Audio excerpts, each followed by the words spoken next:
Oi, pessoal. Vou esperar o pessoal entrar.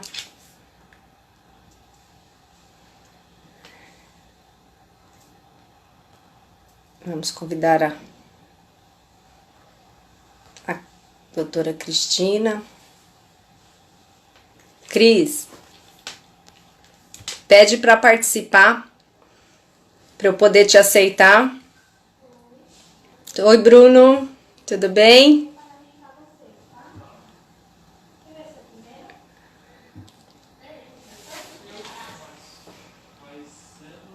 Deixa eu convidar você aqui.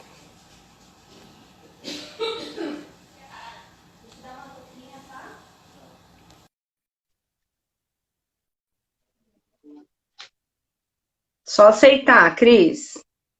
Já te chamei.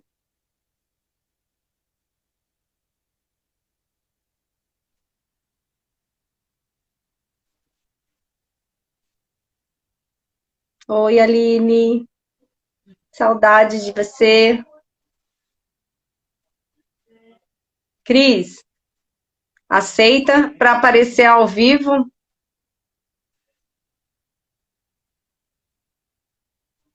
Vamos aguardar só mais um pouquinho, pessoal. Oi, Edu. Não consegue entrar? Vou te chamar de novo. Eu te fiz um convite.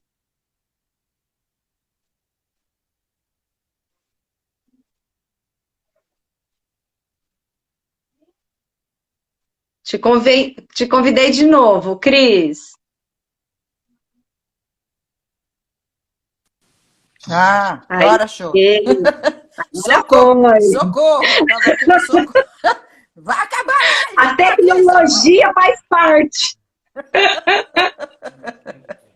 Tudo bom? O importante é que a gente se encontra. Pois é, eu já tava em pânico aqui. Eu falei, vai acabar, e eu não entrei. Fica tranquila que a gente é tudo da mesma geração, a gente vai aprendendo. Beleza, amor. Ai, ai. Aí, pessoal, para quem não conhece, a doutora Cristina, eu sou fã número 1 dela, Dá. então, assim, não posso falar muita coisa, mas vocês vão ouvir um pouquinho do que ela tem, da experiência que ela tem aí para contar, e para vocês verem o quanto é importante essa interligação entre a odontologia e com o fonoaudiólogo, que muitas vezes muitos insucessos acontecem por falta do acompanhamento do fonoaudiólogo. Às vezes a pessoa acha que é desnecessário, a mãe, principalmente das crianças, né? Acham que não tem essa Uhum, necessidade, e aí vem o insucesso, né? uhum. E eu queria que você falasse um pouquinho aí, Cris. Tá bom. Então, primeira coisa, eu queria me apresentar, né, para quem não me conhece, né? Meu nome é Maria Cristina Fincato Bezerra, eu sou formada há 35 anos pela PUC de São Paulo, né? E fiz várias especializações, mas as mais importantes relacionadas à área foi na área de saúde mental na OSEC, depois em gestão de serviços públicos de saúde pela Santa Casa de São Paulo, né? Eu tenho mestrado na PUC em Linguística Aplicada ao Ensino de Línguas, porque na ocasião eu trabalhava no sistema público, num projeto de saúde escolar, e pelo fato de eu ter sido docente também, então eu segui a carreira universitária, então eu fiz o mestrado também, né?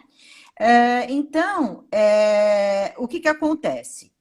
A minha experiência sempre foi na área de docência, ou seja, formando fonoaudiólogos para atuarem, né, na área.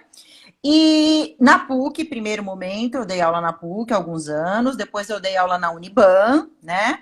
E, ultimamente, eu continuo dando aula, e já faz muitos anos, para a pós-graduação, né?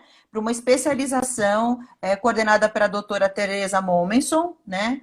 Que tive o prazer de ser minha professora na graduação, e já dou aula no IEA, que é o Instituto de Estudos Avançados, né? Da audição, embora seja audição, ela tem curso de especialização na área de audiologia, né? Na área de motricidade oral, na área de linguagem, e como ela costuma brincar, eu sou a professora polivalente, porque lá eu dou aula de ética, né? Eu dou aula de ética profissional, e aí eu faço direcionado a cada especialidade na fonoaudiologia. E área de epidemiologia, porque eu tenho formação na Universidade Johns Hopkins, nos Estados Unidos, né, em epidemiologia, então eu faço a ponte entre os trabalhos universitários, é importante da epidemiologia, tanto na prática clínica, para você fazer o planejamento, inclusive também para os projetos de pesquisa, etc. Né?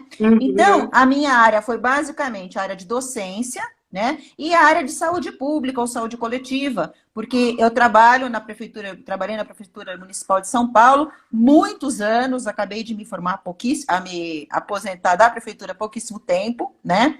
E eu sempre trabalhei nessa área pública e na área de docência, então a minha experiência é nessa área, né?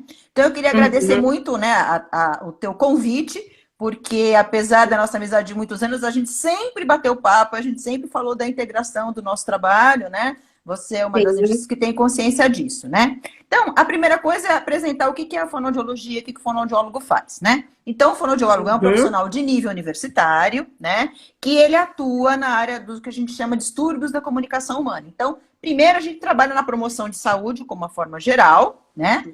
E depois, em questão da reabilitação, a gente vai trabalhar com distúrbios da comunicação que vão ser as alterações relacionadas à fala, né? À linguagem oral e escrita, a problemas de audição, né? A problemas de articulação, a problemas de deglutição. Então, tem pessoas que têm problemas de deglutição, né? Então, a articulação da fala, então, todas essas são áreas de atuação da fonoaudiologia, né? Como a fonoaudiologia, a prática fonoaudiológica existe há muitos anos, mas a profissão só foi regulamentada em 1981. Então, nós só temos 39 anos, exatamente. Então, a gente brinca que a gente é adolescente nas outras áreas. E daí, por isso, é que sempre teve muitas dificuldades dos profissionais entenderem o que é a fonoaudiologia, trabalhar de forma integrada, por ser uma profissão nova, né? Eu costumo brincar, a mãezinha já vai fazer 99 anos, 100 este ano, rumo ao 100, como eu brinco, e a minha mãe foi uma das primeiras fisioterapeutas do Brasil. Então, nós temos aí 100 anos, né, de fisioterapia e temos 39 anos de fonoaudiologia, né? Então, é importante, a gente sabe da importância do trabalho integrado, a fonoaudiologia trabalha em parceria com vários profissionais, como os médicos, psicólogos, dentistas, fisioterapeutas, terapeuta ocupacional, né, psicólogos, ou seja, todas as áreas da saúde precisam e necessitam trabalhar de forma integrada, né? Mas a gente eu sempre costumo falar, né, para meus alunos e explicar que o mais importante, né? Já tem umas perguntas aí, depois eu vou responder, tá bom, pessoal? Quanto tempo inicia a terapia, eu vou falar sobre isso, né? Então, o que acontece? Nessa atuação, nesse trabalho interdisciplinar que a gente faz, né? É super importante a gente integrar. Então, a gente fala assim da interdisciplinaridade. Por quê? Porque quando você faz um trabalho multiprofissional, fica cada um no seu cantinho, fazendo o seu pedaço, e fica uma coisa muito compartimentalizada. Então, exemplo, o dentista faz um tratamento de uma articulação, por exemplo, a pessoa tem um problema de arcada dentária, tá? Então, ela tem uma mordida aberta, por exemplo, ela faz a terapia, coloca o aparelho, e às vezes nem sabe do tratamento conjunto com o fonoaudiólogo, dá alta, ou então ele faz o pedaço dele e depois manda para o fonoaudiólogo fazer o pedaço dele, né? Quando a gente fala de interdisciplinaridade, a gente fala assim, tudo é feito de forma conjunta. A avaliação do paciente é discutida pelos dois profissionais, cada um na sua área. Discute-se quando vai começar o tratamento. É importante trabalhar junto, mas às vezes começa pelo o tratamento fonoaudiológico para acertar a musculatura, ele vai ajudar depois no tratamento odontológico. Às vezes começa pelo odontológico, né? Por isso que casos têm que ser discutidos sempre dessa forma multidisciplinar, né? O fonoaudiólogo, ele pode trabalhar em várias, tanto na saúde pública como na saúde privada, né? E ele pode trabalhar em vários lugares, como qualquer profissional de saúde. Então, no serviço público, unidade básica, em ambulatório de especialidades, em hospitais, em creches, em escolas, né?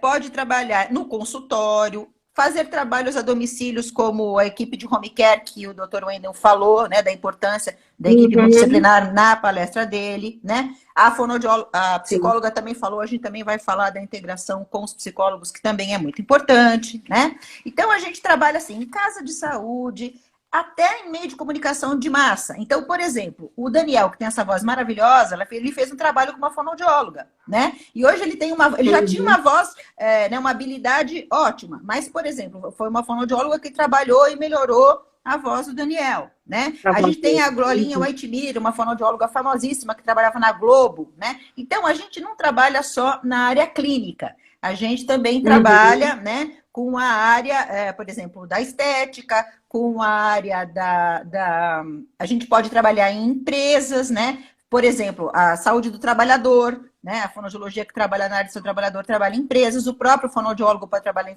na área de saúde do trabalhador também tem o telemarketing, né? Enfim, a gente tem uma atuação muito ampla. E hoje a gente já tem 12 especialidades na fonoaudiologia, que eu fiz até uma colinha para não ser injusta e não esquecer de nenhuma, né? Então, a gente trabalha na área de audiologia. Então, quem coloca aparelho para quem é surdo, quem faz os exames de audição, avalia a audição, coloca o aparelho e adapta, é o fonoaudiólogo, né? Na área de linguagem, na área de voz, que a gente já falou aí do Daniel, na área de fluência. Então, se a criança tem gagueja, quem atende a gagueira? Fonoaudiologia. Na área de motricidade orofacial, que a gente vai falar bastante, porque é a área que é integrada com a odontologia, é a área da fonoaudiologia ligada à motricidade orofacial, né? Existe fonoaudiologia na área de saúde do trabalhador, que é a fonoaudiologia do trabalho. Existe a especialidade da fonoaudiologia educacional, que é a fono que trabalha na escola. A fonoaudiologia que trabalha com alterações neurofuncionais. Na saúde pública, que hoje a gente fala saúde coletiva, né? Na disfagia, que são dificuldades para a pessoa engolir, relacionadas normalmente a problemas neurológicos, de deglutição, ou relacionadas à idade, né? Na área de gerontologia, que atende várias alterações relacionadas à idade, né? E a neuropsicologia. Então, são 12 especialidades, né? Nessas 12 especialidades, a que mais se relaciona com o dentista, a mais ligada, é da área de a gente fala da motricidade orofacial, que tem a ver com as musculaturas da face, então, oro, boca, facial, rosto, né? E as funções do sistema estomatognático, que são as funções de mastigação, deglutição, né, sucção, respiração, né, estão relacionadas, né, é a mesma área, na verdade, da atuação do dentista, e a gente costuma brincar, brincar não, na verdade, o um tem a ver com o outro e o outro tem a ver com um, né, por quê? Porque se você tiver uma alteração no sistema estomatognático, né, uma alteração nessas musculaturas ou nessas funções, você vai ter alterações de crescimento de face, então vai ter malformação facial, você vai ter alterações na articulação temporomandibular, você vai ter alterações de arcada dentária. Beleza. Se você tiver alteração de arcada dentária, se você tiver alteração, você vai ter alteração fonoaudiológica, né? Então a gente costuma dizer... Uma vai complementar a outra, né? Exatamente. Então a gente costuma dizer que o fonoaudiólogo trabalha com as funções, com a musculatura, e o dentista com a forma. Ou seja, quem vai adequar, né, muito basicamente falando, né, só para dar uma distinção muito rasteira, porque não é tão simples assim, né, mas o dentista vai corrigir o osso, né, a arcada dentária, o dente, tá bom, mas se você corrigir o osso, a arcada dentária, a musculatura estiver alterada, não vai adiantar nada. Então, vamos começar a falar da relação com a ortodontista e a gente vai falar de alteração da ATM, tá? Alteração temporomandibular, tá? Então, assim, eu procurei falar hoje, então, assim, gente, é uma pincelada, não é uma coisa, eu costumo brincar que é da profundidade de um pires, né?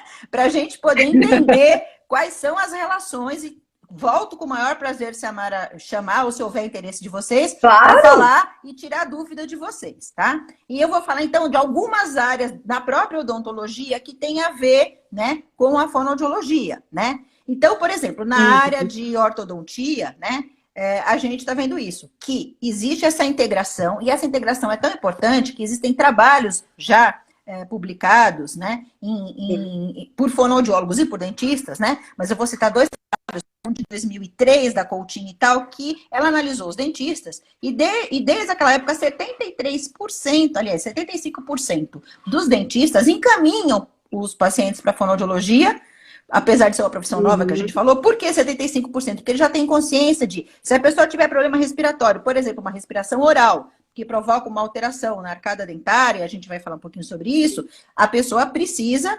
da fonoaudiologia, né? Não adianta nada colocar o aparelho, colocar a articulação, a arcada no lugar, se você não alterar a musculatura do lábio, né? A musculatura da língua, ou seja, não trabalhar a causa que levou àquela alteração articulatória. Porque, com certeza, os aparelhos funcionam, porque eles estão lá fazendo uma contenção e um movimento contrário. Só que se a pessoa não fizer a terapia, a hora que ela tirar o aparelho, com o passar do tempo, vai voltar a alteração que ela tinha, não é? Então, essas coisas são muito interligadas. Ao mesmo tempo, não adianta eu trabalhar toda uma função, né, dos órgãos fonoarticulatórios. Trabalhar a musculatura do lábio, musculatura da bochecha, a língua, né? Trabalhar uma deglutição adequada e a mordida continuar aberta, né? Porque o dentista não fez o trabalho dele. Então, por isso que esse trabalho é integrado, por isso que a gente tem que trabalhar sempre em conjunto, né? E sempre discutir os casos e de formas sempre conjunto e não ado, cada um no seu quadrado, não funciona, né? Não vai ter função. Não vai ter função, né? E o outro trabalho foi um trabalho apresentado pela Ajuda e tal, em 2013, no segundo encontro internacional de produção científica, que ela fez uma outra análise, diz que 30% dos pacientes que são atendidos no consultório fonoaudiológico vêm de dentistas, né?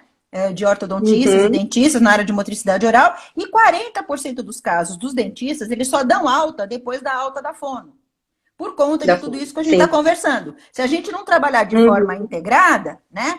O fonoaudiólogo vai dar alta antes da hora, o dentista vai dar alta antes da hora, por isso que precisa essa integração, né?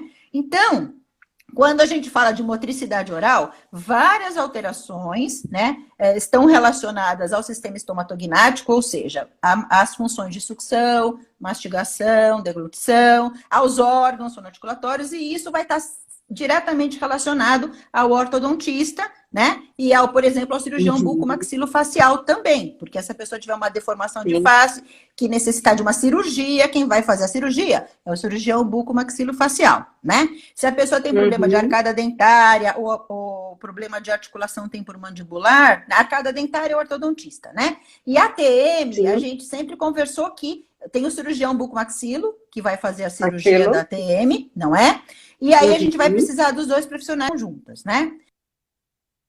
Então, vamos continuar aí na discussão da importância do trabalho conjunto. Eu acho que já deu para ficar claro que uma maloclusão, ela vai alterar toda a musculatura da região orofacial, né? E vai alterar também a musculatura. E que a alteração de musculatura também podem levar a essa alteração. Então, exemplos, né?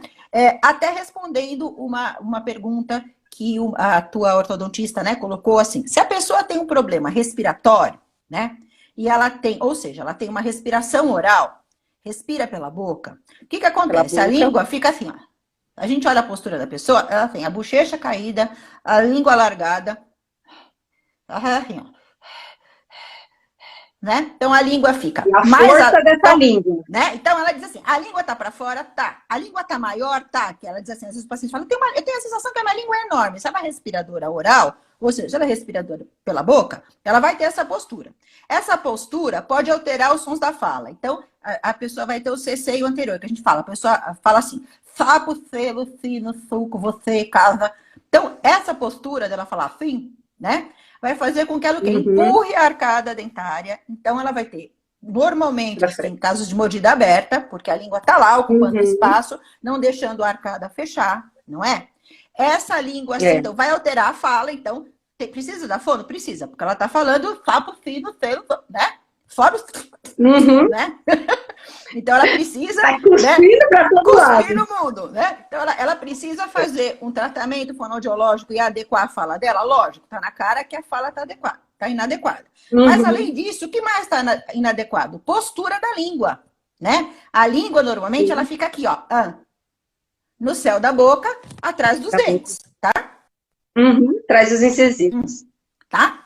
Se a gente não tem a postura, se é um respirador oral, a língua não fica aí, até porque se ficar, a pessoa não respira, né? Não vai Muito menos respirar. a boca tá, Não dá muito menos passagem do ar. a boca não tá fechada, a boca tá aberta, porque se não tiver aberta, ela vai morrer sem ar, né? Uhum. Então, o que acontece? O respirador oral, ele vai ter, a respiração oral por si só já altera a formação da maxila, porque o palato vai ficar em ogiva, vai ficar alto, né? E bem fundo. O ar vai forçar, tá forçando aqui da respiração. Então, ela vai ter estreito, fundo, já alterou maxila, né? Maxila. Tá alterada, tá lá o palato assim, né? Então, ela força. O palato fica alterado, a fala pode ficar alterada. O padrão de deglutição, ela vai ter o que a gente chama de deglutição atípica. Então, ela vai engolir, ela vai fazer assim, ó. Porque tem um espaço, né? Porque tem um espaço, né? E a língua, e a postura, a língua não tá. Pra gente engolir, a gente tem que colocar a língua no céu da boca, fechar os dentes e engolir, tá? A gente não vê isso porque a gente faz de lábio fechado, né? Normalmente ninguém engole assim, né? Só quando a gente tá fazendo terapia e vendo se a pessoa tá fechando ou não o dente, né? Mas depois ela vai fechar o lábio. Então, veja, tem força de lábio aí, tem força de dente, né? Da arcada, tem a força da língua, né? E quando a pessoa, então, está com esse padrão, então, respiratório, ou às vezes ela nem tem a respiração oral, ela tem simplesmente a deglutição atípica. Ela engole de maneira inadequada, às vezes por quê? Vou dar um exemplo. O ser humano, ele adaptou os órgãos fonoarticulatórios para falar. A gente não nasceu com a fala, né? O ser humano desenvolveu a linguagem, tá? Então, a gente usa os mesmos órgãos para comer, para respirar, a gente usa para falar. O ser humano adaptou para falar. Por isso que essas funções estão interligadas, tá? Então, quando o nenê nasce, todo nenê nasce precisando completar o crescimento, o fortalecimento da musculatura e o crescimento da cabeça, do crânio. O nenê nasce normalmente assim, né? Ele nasce com a maxila mais para trás. Para a maxila ficar na posição adequada, para os músculos ficarem fortes o suficientes, para a criança desenvolver a linguagem, falar, né? Ela precisa mamar no peito. Então, a amamentação, ela é importante não só porque a gente transmite, né, todos os nossos sistemas imunológicos na mamada, a criança não adoece, etc., tá? A menina perguntando se a gente consegue fazer as alterações fonoaudiológicas com exercício. Faz, a gente consegue, eu vou explicar para vocês. E a questão de problema ser genético ou não, depois eu vou continuar falando das causas da respiração oral, que eu ainda não cheguei lá, beleza? Então, assim, na questão... Então, os órgãos não são preparados. Quando a criança vai mamar no peito, ela tem que fazer isso. Ó, puxar aqui, para grudar no peito, ela vai fazer assim com a língua, para prender ela vai, primeiro, morder, né, o seio da mãe. Para fazer a sucção. Para fazer a sucção. E o fato de chupar, ela vai puxando a maxila, aumentando a tonicidade da língua, aumentando a tonicidade da bochecha, ou seja, vai estimulando todos os órgãos fonoarticulatórios no ato simples de comer, né? Ou seja, sugar o seio da mãe. Por que a gente fala da importância do aleitamento materno exclusivo até os 6 meses de idade? Porque até os 6 meses, tudo que a criança precisa está no leite da mãe, né? O fato de sugar, ela suga o peito da mãe, portanto, ela só suga o que precisa sugar, né? E a natureza é maravilhosa, Deus é maravilhoso, ele fez o peito para a gente mamar. Leite de vaca é bom para bezerro. Leite de criança é leite de mãe, peito, né? Agora, existem casos que a criança não pode mamar no peito, né? E aí ela vai usar a mamadeira. Daí a importância dos bicos ortodônticos. Por que existe bico ortodôntico? Porque o bico ortodôntico simula o formato do seio. Então, é uma forma dela trabalhar essa musculatura, desenvolver essa musculatura para depois ela falar, tá? Então, dado essa breve explicação da importância, e a mesma coisa vão ser os outros hábitos alimentares que vão se seguir. Ou seja, depois que a criança mama no peito, aí ela começa a comer com colherinha, porque daí ela tem que trabalhar o quê? Ela vai mastigar, jogar o alimento para um lado com a língua, jogar o alimento com a língua para o outro lado. E toda a musculatura. Né? Então, toda essa musculatura é feita simplesmente por a gente estar comendo. Por isso que hábitos inadequados, como sucção digital, vulgo, chupar o dedo, né? Quando você faz isso, ó. O dedo. O que você tá fazendo, ó? Onde fica o dedo? No céu da boca. Você está empurrando o palato, né? A tua língua tá lá Vai embaixo. aprofundar. A tua língua tá... E quem tá chupando aqui é o dedo, né? Você tá chupando o dedo, você não tá fazendo o movimento que a língua tem que fazer, tá certo? E, portanto, Sim. você tá alterando toda a musculatura. Então, vejam, é importante o próprio hábito alimentar, ou seja, introduzir o alimento adequado, na idade adequada, né? Não dá comida mole, não dá... se a criança não está naquela fase. Eu costumo brincar que é do peito para o copo. Não tem sentido do peito para a mamadeira. Porque o peito é o peito. Sim. Do peito, ela tem que ir para o copo para ir aprender a beber no copo. Depois do copo, ela vai, né? Então, o leite é isso. Não tem necessidade de chupar chupeta. A criança não tem necessidade, não tem. O que acontece é que aí entra a questão do psicólogo, né? Ou seja, começa a entrar os outros profissionais. Por que é importante a interação toda? Porque às vezes a criança, a mãe trabalha o dia inteiro, fica longe dela, ela sente carência, ela vai lá, ou é o dedo, né? Agora eu brinco. Ou é a chupeta. Aí eu brinco, é melhor chupeta que dedo não dá para amputar, chupeta dá para tirar. Né? Então, sim, sempre. Então, a gente fala assim, às vezes, se você faz um trabalho legal com a criança, ela pode nem pegar a chupeta, né? Então, não é nenê, porque a gente pensa em nenê, você pensa no combo, né? Fralda, chupeta, mamadeira, né? E não precisa vir com esse combo, né? Ela tem que vir com o combo. Vou chupar no peito da minha mãe para desenvolver a minha musculatura, né? Preciso comer, né? E a chupeta não necessariamente precisa ser dada para a criança. Muitas mães acostumam. Se você nunca viu que é chupeta, você não sabe o que é. Eu acho que isso é mais da mãe, né? Porque é para facilitar a mãe. A criança está enchendo o saco, enfia a chupeta na boca, ela para de chorar, acabou, né? Então, assim, tem algumas coisas a ver com postura. Por isso que a gente trabalha muito com orientação familiar, né? A gente orienta, a gente faz trabalhos de prevenção com o odontopediatra. Então, vamos acrescentar ali um outro profissional. Por que a gente trabalha com o odontopediatra? Porque a gente sabe que todas essas funções são importantes, que a gente ajuda, né? Orientando, o pai já sabe, não preciso pôr chupeta, legal, não vou nem pôr, né? E trabalhar essas coisas de outra forma. Se a criança já chupa chupeta, então trocar para uma chupeta ortodôntica. A gente costuma dizer isso na saúde pública, que é redução de dano, né? O ideal seria não chupar nada. Então, se por enquanto ela chupa, então chupar ortodôntica. E depois tirar a chupeta, né? E fazer negociações com a criança. E aí, sim, como isso tem a ver com a questão emocional, às vezes o psicólogo também tem que trabalhar, porque ele tem que entender por que essa chupeta é importante. Quando a gente fala na importância do trabalho multiprofissional, é que a hora que a gente começa a trabalhar integrado, dessa forma que a gente falou, discutindo conduta conjuntamente, discutindo cada caso, porque as causas são diferentes dependendo da sua dinâmica familiar. Então, não é que toda pessoa que tem respiração oral, por exemplo, ela é pela mesma causa. Uma respiração oral, ela pode acontecer pelas ites da vida, rinite, sinusite, né? Ela pode acontecer por uma obstrução nasal, né? Então, a adenoide, quem não sabe, é um sistema de defesa do organismo, como tem as amígdalas. As amígdalas costumam regredir quando o nosso sistema imunológico fica melhor. A amígdala desaparece, em alguns casos não. E aí a amígdala faz o quê? Ela tampa o nariz. E aí vai respirar como? Pela boca, né? Então a criança se torna uma respiradora oral, às vezes por um problema orgânico, pode ser um tumor, né? Pode ser a própria adenoide, pode ser as rinites da vida. Então, por que é importante o trabalho integrado? Porque se não tiver um trabalho... Vamos supor que ela tenha rinite e sinusite. Quem vai atender? Otorrino. Né? Se ela tem aí a sucção digital, o dedo na boca, essa carência por um problema de relação com a mãe, vai entrar o psicólogo. Só que se a gente tiver essa experiência de trabalho conjunto, a gente já saca a necessidade do outro profissional. A gente já dá uma orientada na mãe, a gente já consegue até convencer a mãe, né? Ou orientar a mãe, esclarecer, convencer, não é bem a palavra, da necessidade de trabalhar com o outro profissional. Né? Então, quando a gente faz um trabalho de forma multiprofissional, a gente aprende tanto com o outro, que eu nunca me esqueço o tempo que eu trabalhei na equipe de saúde escolar, que a gente trabalhava integrado com o psicólogo, né? Era um trabalho de psicólogos e fonoaudiólogos com as crianças com dificuldade de aprendizado, e a gente fazia orientação para professor, a gente atendia uns casos, o pessoal tinha hora que perguntava assim, mas espera um pouquinho, quem que é a fono? Quem que é o psico?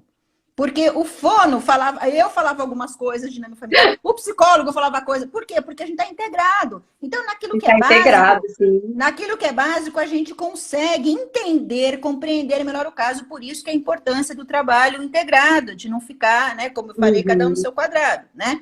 Então, sim. Por exemplo, são casos de respiração oral. A questão que a gente falou também da deglutição atípica, né? Então, se a pessoa tem um padrão inadequado de deglutição, também ela vai empurrar a arcada, isso vai alterar e aí vai precisar do ortodontista. Então, a gente sabe que, em geral, problemas de articulação, né?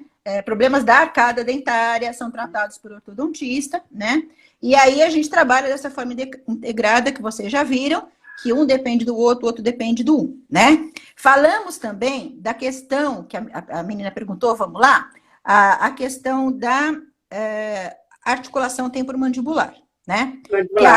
Que é essa articulação aqui, né? Então, o que acontece? Existe uma fala da Academia Americana, né, de dor facial, que ela fala que a disfunção temporomandibular, ela tem origem multifatorial, tudo bem, mas ela é definida como um conjunto de distúrbios, né, que vão envolver todos os músculos mastigatórios, todos os músculos da fala, a articulação e todas as estruturas que estiverem associadas com isso, ou seja, a bochecha, os lábios, né, todas as musculaturas que estão envolvidas, não só a de articulação, né? Articulação.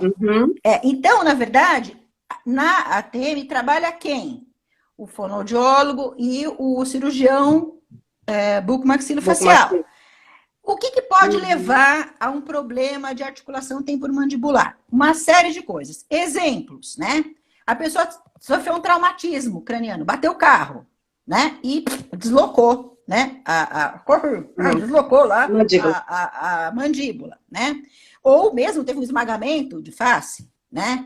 A pessoa, por exemplo, mastiga de um lado só. Mastigação de um lado só pode gerar problemas de articulação temporomandibular. Então, isso são relacionadas à área de odontologia, não é? Então, desgaste de dente, perda de dente, isso é a parte relacionada à odontologia, né? Se a pessoa tem tensão muscular, ela é muito ansiosa, qual é a causa da ansiedade? Está relacionada ao quê? Uma terapia, às vezes a necessidade de uma terapia psicológica. Se a pessoa está muito estressada, muito ansiosa, adianta, e vamos supor, isso alterou, né, por conta de tensão, etc., alterou a articulação.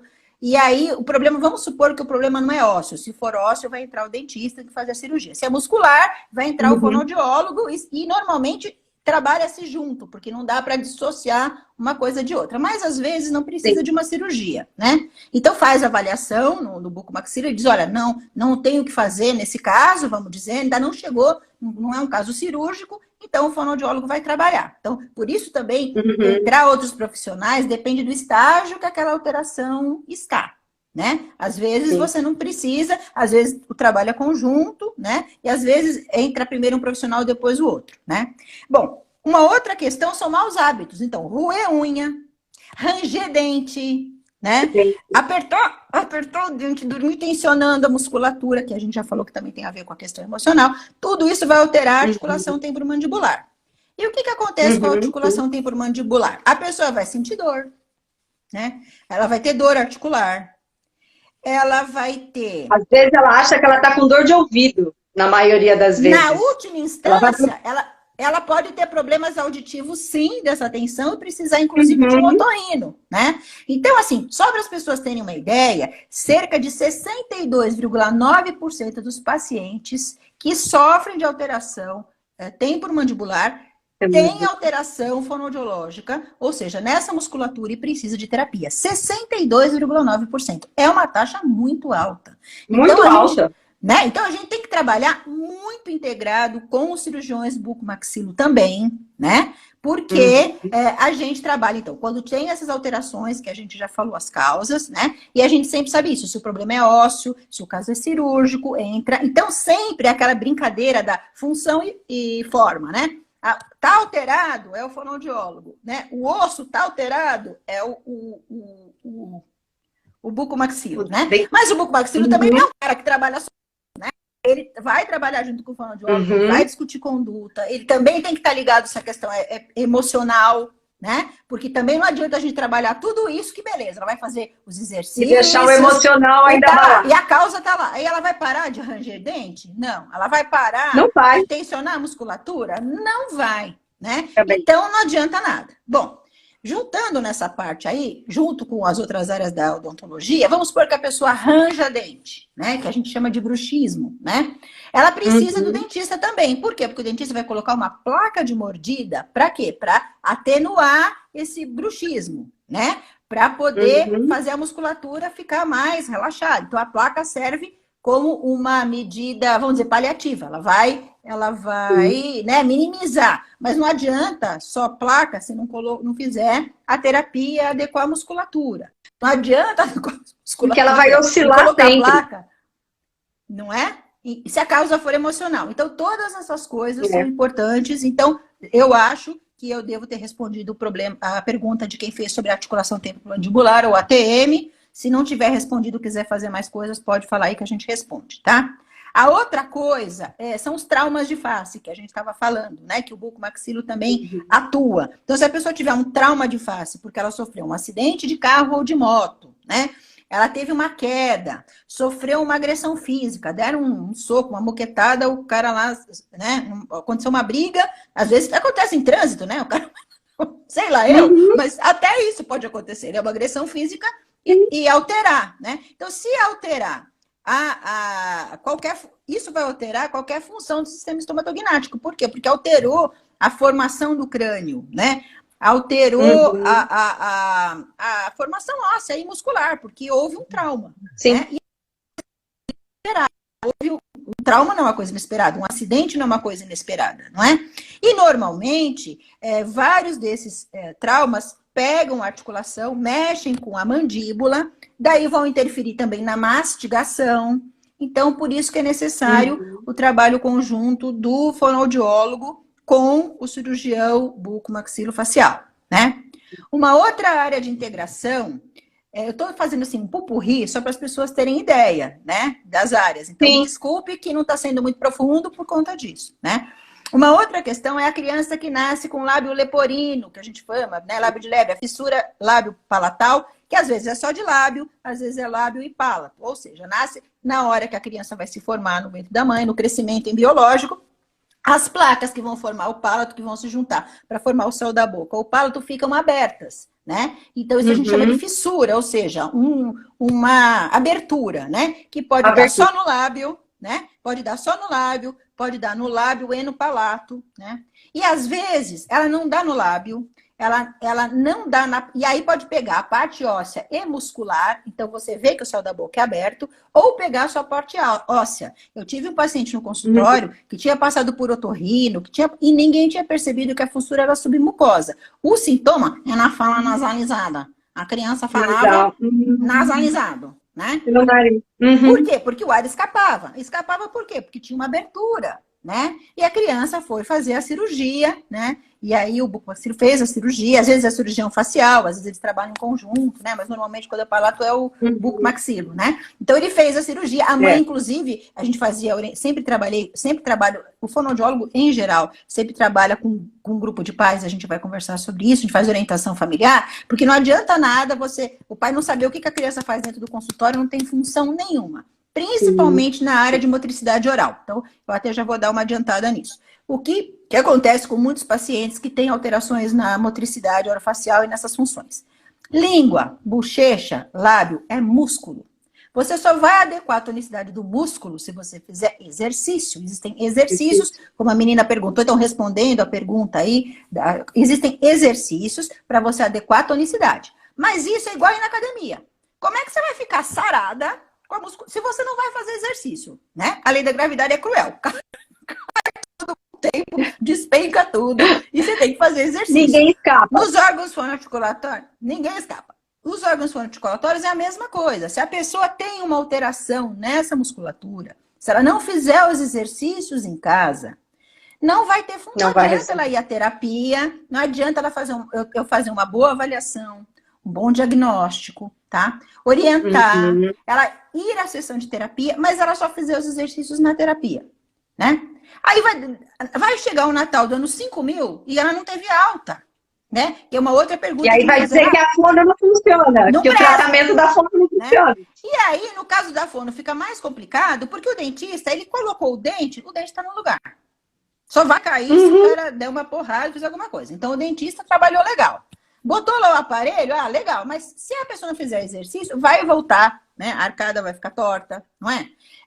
Hoje em Sim, dia, a gente sabe até que tem problemas periodontais, né? Que estão com estão certeza. relacionados à posição adequada de língua. Porque a De língua. periodontia tem a ver com a inserção dos dentes, né? No osso, né? E Uhum. os problemas relacionados a isso, ou seja, a gengiva segura, né? Popularmente é isso, a gengiva Sim. segura os dentes na boca. E lógico que o periodontista cuida disso, então, outra área da fonoaudiologia, a periodontia, né? A Então, parte óssea dele, ele vai né, a forçando parte de uma óssea, tal maneira que o osso vai diminuindo. né? E ainda é famoso. Então, isso tem a ver com o hábito de escovação, né? Que você bem orienta a gente, o Uhum. dentista bem orienta, mas também tem a ver com posicionamento de língua. Se a pessoa tiver um De posicionamento de língua. língua inadequado, ela vai abalar a estrutura dos dentes também, né? Então, a gente sabe, olha quanta coisa. A Uhum. fonoaudiologia está integrada e esse trabalho é importante, né? Em muitos casos de problema periodental tem a ver com respiração oral também. A gente já falou da respiração oral, né? E então, na verdade, você vê, na respiração oral também entra o otorrino, né? Então, nunca você Uhum. trabalha sozinho, nunca é dentro do seu quadrado. Né? Então, voltando para a questão da fissura lábio-palatina, né? Então, quando a pessoa nasce, então, com o céu a boca aberto, o lábio, precisa fazer cirurgia, às vezes só do lábio.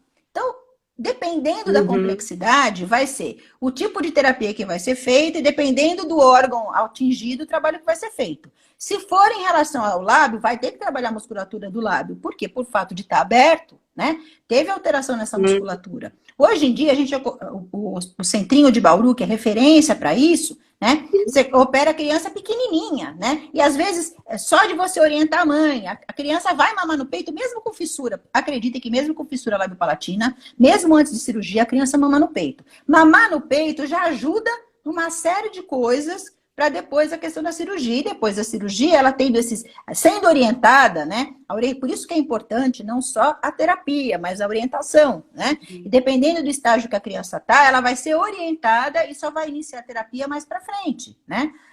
Então, o caso de fissura lábio-palatal, por exemplo, quem vai fazer a correção do desvio do crescimento facial, quem vai fazer a correção dos distúrbios oclusais, vai ser o ortodontista. Mas quem vai Uhum. restabelecer essas funções de mastigação, respiração, de fala que vai estar alterada, e às vezes não é só a nasalização, são outras alterações, né? Sim. É o fonoaudiólogo. Então, ele trabalha muito integrado, por exemplo, em mais um caso que é a fissura lábio-palatina, né? A outra questão é a odontopediatria. Como a gente já conversou, né? Criança pode.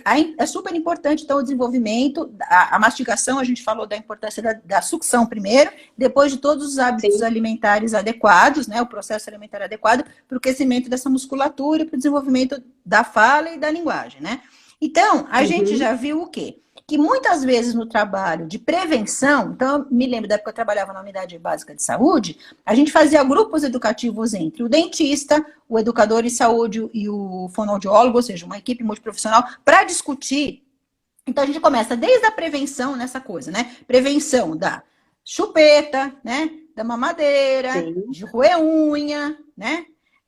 Até a importância da posição adequada da língua. Então, às vezes, a criança tem uma postura inadequada de língua e às vezes nem é por conta de respiração ou é por causa da respiração. Então, você está trabalhando isso, aí você vai, o dentista coloca uma placa que orienta a posição de língua, né, de forma adequada.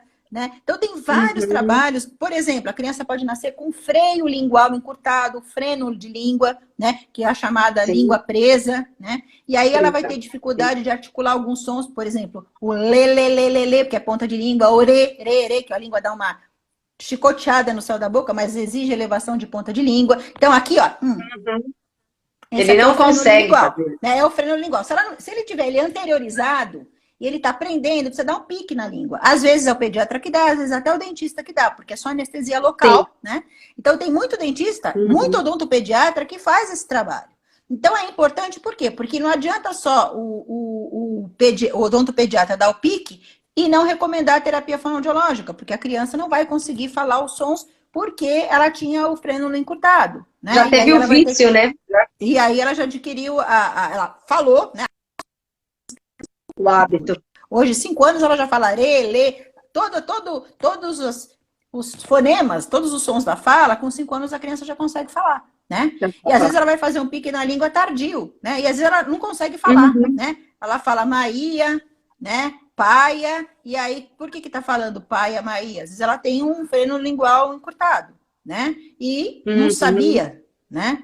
Então, como vocês podem ver, a gente faz, o nosso trabalho é integrado com todas essas áreas da odontologia, né? Então, eu acho que deu para dar... uma outra questão também é a reabilitação oral, né? O dentista que trabalha com a reabilitação oral. Então, qualquer falta de dente, ou mesmo a colocação de uma prótese, pode alterar os padrões de mastigação, por exemplo, de fala da pessoa, e ela precisar de uma terapia fonoaudiológica. Então, inclusive isso, e a gente já discutiu aqui que a falta de dente, às vezes a pessoa demora um tempão para colocar o dente, pode interferir na articulação, em última instância, na articulação temporomandibular, né? Ela vai afetar a mastigação, que a pessoa vai mastigar só de um lado, a musculatura vai ficar desigual, vai ficar mais fortalecida a que ela mastiga, mais flácida a que ela não mastiga, vai forçar mais a articulação do lado que ela mastiga, e aí pode dar alterações só musculares ou chegar a dar uma alteração importante na articulação temporomandibular. Então, dente é uma coisa hiper, super, mega plus importante. Então, a pessoa tem que ter, só às vezes colocar uma prótese parcial ou uma prótese integral, já dá a diferença, né? Então, por isso... A maior queixa que tem, Cris, é que na maioria das vezes, quando ele ficou muito tempo sem o dente, a gente coloca, ele fala, mas a língua não tá cabendo na boca. Aonde eu vou colocar? Porque ela tá totalmente flácida ali. Né? Corta aí um pedacinho. Corta um pedacinho. Então, é isso aí, né? Então, existe uma alteração em toda a musculatura. Então, eu acho que deu para já dar uma pincelada na área geral. Sim. E aí, eu quero falar... a pessoa perguntando se o aparelho. Sim, muitas vezes, durante a colocação de um aparelho ortodôntico, a pessoa se queixa de alteração na fala, às vezes, inclusive, alterar o padrão de mastigação mesmo, né?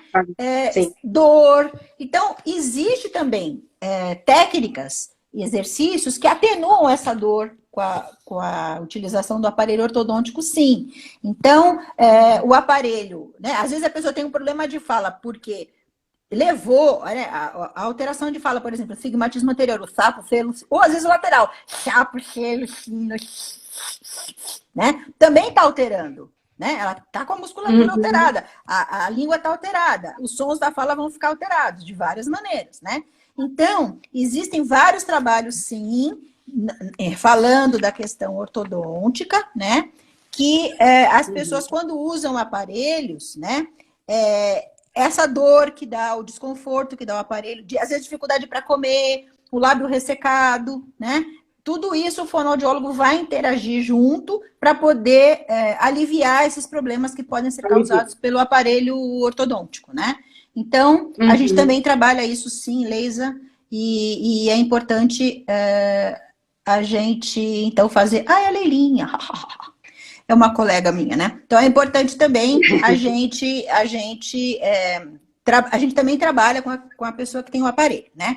Aí teve 2 perguntas grandes que me fizeram, que a sua ortodontista fez, que eu acho interessante, e depois eu tô aberta para outras perguntas, não sei quanto tempo a gente tem, você me fala aí, tá? Nós temos 10 minutos. Tá, então, a primeira pergunta que ela fez foi assim, quando que a gente faz a terapia fonoaudiológica, né? Quando a gente inicia? Bom, primeira coisa é assim, depende de uma série de coisas. Depende do que tipo de alteração. Porque se a criança nasceu surda e vai ter que desenvolver toda uma linguagem, colocar o aparelho, adaptar o aparelho, desde bebezinho, né? A gente orienta a mãe, ela coloca o aparelho e depois a gente vai estimular a criança para ela poder desenvolver a linguagem, aprender a falar. Então, alguns casos, desde bebezinho, né? Outros casos, se é uma questão de linguagem, então assim, a criança começa a falar as primeiras palavras até 1 ano de vida. Como sempre, nós mulheres somos mais espertas e falamos primeiro que os meninos, né? Mas até 1 ano, a criança tem que estar falando. Com 2 anos, ela já tem que fazer frases. Com 3 anos, ela já entende coisas relacionadas a ontem, ao passado. E com 5 anos, ela já tem que estar falando tudo, né? Isso muito brevemente. Então, se for um problema de língua, e às vezes alguns pediatras falam, não, a criança tem 2 anos, não fala nada, não, espera que ela vai falar com 5. Não é assim. Por isso que a gente tem que tomar muito cuidado nessa questão de quando iniciar a terapia, porque depende de que alteração nós estamos falando. Se a criança nasce com síndrome de Down, ou com uma paralisia cerebral, ela é estimulada desde pequenininha, né? Se é uma alteração de fala, por exemplo, a criança está falando errado. Se a criança já tem uso inadequado de chupeta, mamadeira, bababá, ela já vai começar cedo, porque ela está com alteração de fala por conta do mau uso disso. Então, assim, se a criança já tem idade para fazer um tratamento ortodôntico, ela tem idade para fazer uma terapia fonoaudiológica, porque ela já vai entender, coloca um aparelho que ela tem que alterar e regularizar essa musculatura, ela já vai fazer a terapia fonoaudiológica. Aí, por que a gente fala da importância... E também isso vai interferir um pouquinho, né, Cris? Só abrindo um parênteses, Sim. que a fala errada dela também vai interferir na hora dela se alfabetizar. Sim, sim, sim. Então, assim, pensa... Exatamente. Então, pensa, principalmente se for os métodos tradicionais, né? Que usa cartilha, então, as sílabas e transcrição da fala para oralidade. Então, você vai escrever do jeito que você fala, e se você fala errado, vai escrever errado. Então, a questão da transcrição das alterações de fala para escrita estão relacionadas com o método de alfabetização da escola, não necessariamente todas vão ser passadas. Mas como a maioria das escolas segue o método tradicional, isso também, com certeza, pode acontecer, né? Então, o início da terapia depende. Então, né, o que tem que estar claro em cada área é, se o otorrino percebeu que a criança não está ouvindo, e às vezes a gente percebe quando a criança é pequena. Por exemplo, a criança está lá brincando, despenca o paneleiro da cozinha, e a criança não se abala, alguma coisa está grave. Tem que procurar um atendimento, né? Você fala, seu filho não responde, né? Você observa que as crianças da idade do seu filho já estão falando de forma correta e o seu filho está falando tudo errado, né? Então, várias questões, a mãe já consegue perceber que tem alguma alteração e vai levar para uma avaliação, né? Existe, por exemplo, a questão da fluência, a gagueira, né? Existe uma fase da criança, com os 3 anos e pouco, que a gente chama de disfluência normal da infância. A criança até gagueja. Mas por quê? Porque ela tá... Às vezes a criança ansiosa, tipo eu, né? Que quer falar tudo ao mesmo tempo, e ainda mais se for descendente de italiano, que se amarrar a mão não fala, né? E aí ela fica agoniada, e aí ela atropela, e aí ela gagueja. Só que isso daí, por isso que chama disfluência normal da infância. É normal numa certa faixa etária.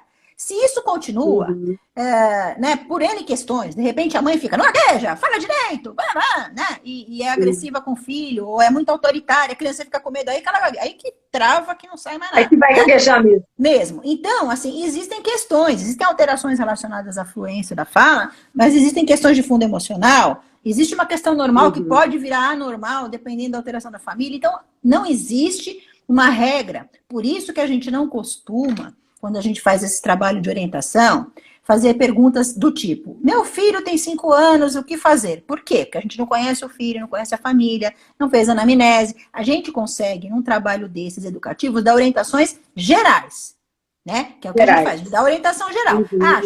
Chupeta, olha, é legal não chupar, e vamos tirar essa chupeta. Mas diz assim, meu filho Zezinho, não sei, eu não sei qual é a dinâmica, eu não sei como é que é o relacionamento da mãe com o Zezinho, eu não sei um monte de coisa, né?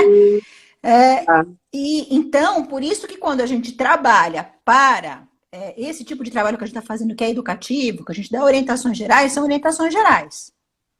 Aí a pessoa, através da orientação geral, saca que tem alguma coisa alterada, daí ele vai fazer uma avaliação e a gente vê, olha, é só uma orientação? Às vezes tem casos que são só de orientação, né? Tem casos que você dá orientação por um tempo, não é necessário, começa a terapia. Então, isso não é fechado, né? A outra questão que pergunta é quanto tempo dura a terapia, né?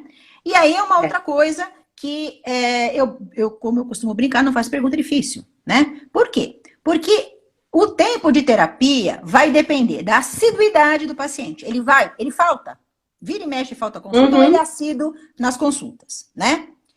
Que alteração ele tem? Que patologia ele tem? Se ele é surdo, ele vai fazer tratamento muitos anos. Se ele tem uma deglutição atípica, ele pode fazer 6 meses de tratamento, tá? Então, depende da patologia que ele tem.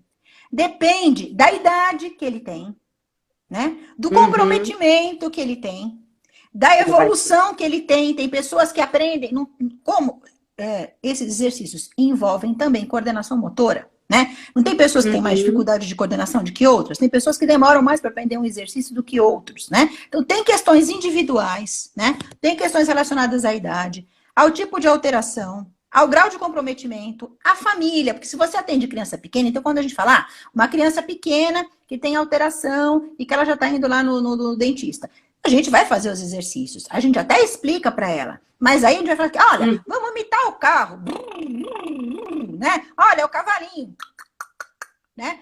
Você não vai fazer isso com um adulto, né? Então, na verdade, a gente tem que adequar o discurso, a gente tem que adequar a terapia, a faixa etária que o paciente está. E quando é adulto, às vezes, diz a lenda, que é mais fácil atender um adulto, porque ele tem conscientização e que, diz a lenda, ele vai fazer as coisas de forma correta. Mais ou menos. Pois é. E a criança, por mais que você explique, às vezes, mãe, mas hoje eu não quero brincar de cavalinho, hoje eu não quero fazer isso aqui. Então, a gente explica, eu sempre expliquei, eu sempre fui dar aula, até por conta do tipo de formação que a PUC dá pra gente, né? Uma formação mais humanista, e essa necessidade da inter-relação com os outros profissionais e com o que a gente chama, inclusive, de cliente, não de paciente, porque paciente remete àquela impressão do cara passivo, né? Que ele vai se submeter passivamente às coisas que a gente falar, e o cliente não, ele vai interagir, ele sabe o que ele está fazendo, ele é responsável pelo processo de saúde e doença dele, né? Ele tem que entender o que está fazendo. Então, assim, durante muito tempo, principalmente nessa área de motricidade oral, a gente tem prazos no desenvolvimento, no tempo de terapia, ou seja, aumento do tempo de terapia, porque a pessoa não compreende que músculo, né? Você não interage com o músculo. Não adianta você interage com a pessoa, você orienta a pessoa, mas o músculo só vai ficar na tonicidade adequada, para a língua ficar na postura adequada, para você ter uma mastigação adequada se fizer os exercícios, né? Sim. Lógico, costuma durar de 40 a 45 minutos e ela pode ser feita 1 ou 2 vezes por semana, né? Mas não é suficiente por si só para o paciente atingir a alta. Ele precisa fazer esses exercícios em casa, né? Então, a área de motricidade oral é uma área que sofre muito e teve vários casos em que o paciente abandona, não quer fazer, porque ele espera que de uma forma milagrosa a musculatura volte ao normal e que ele passe a respirar de forma normal. Então, imagina, às vezes o cara é respirador oral há 20 anos. Ele vai conseguir, se ele não tiver nenhum empecilho, a gente vai trabalhar a respiração, né? Inclusive, fisioterapeuta também trabalha com a gente, né? Então, você vai fazer o trabalho de respiração. Se ele não tem nada, não tem uma rinite, uma sinusite, não está atacado, não tem uma adenoide, não tem nada, a gente vai ensinar o padrão respiratório para ele. Como é que respira, e ele vai ter que adequar, ele vai ter que tudo isso, a gente diz que a pessoa depois tem que automatizar. Ou seja, ela tem que aprender a sugar uma coisa sem ter que pensar como é que suga. Né? Ela tem que mastigar dos dois lados. Depois de mastigar dos dois lados, colocar o bolo alimentar na língua, colocar a língua aqui, e engolir, sem precisar pensar, né? Então, assim, para deglutir, para mastigar, então até a gente fala, né? E eu costumo, até tem na motricidade oral, tem linhas na fonoaudiologia que quando você vai trabalhar a mastigação, por exemplo, trabalha com mordedor, né? O mordedor de neném, para ensinar a morder, tarará. Aí tem gente que se acha infantilizado, não gosta, né? Não sou bebê, vou mastigar. Então, a gente também trabalha mastigando alimentos, né? Alimentos. E aí, de diferentes consistências para ensinar a pessoa. Vou te cortar um pouquinho, que falta 1 minuto. E eu queria que você encerrasse, porque vai cair a live. Tá bom. É muita coisa pra gente falar. Volto com prazer se precisar. Vamos marcar outro e a gente vai dar continuidade a tudo isso. Beleza. Mas, primeiramente eu quero te agradecer, antes de você finalizar, muito, eu acho que foi muito válido, deu para o pessoal entender muito, porque você é muito explicativa, assim, muito na prática. Obrigada. Então, eu gostei muito, agradeço mesmo. Muito obrigada. E aí eu deixo você para finalizar. Tá, eu queria agradecer o convite, agradecer a participação das pessoas, espero poder ter respondido as questões, como as perguntas não voltaram na tela, eu acho que eu respondi, né? Mas se tiver mais interesse, eu estou à disposição, tá? Eu gostei demais da interação com vocês, estou, assim, à disposição para o que vocês precisarem. Eu tive a grata satisfação de ter amigos, inclusive dentistas, que participaram dessa live, né? Então, eu queria agradecer mesmo, dizer que eu estou à disposição para o que precisar, tá bom? Obrigada por tudo. Eu que agradeço, Cris. Um grande beijo, viu? Um forte Obrigada, abraço, pessoal. tchau, muito obrigada. Beijo, tchau. Tchau.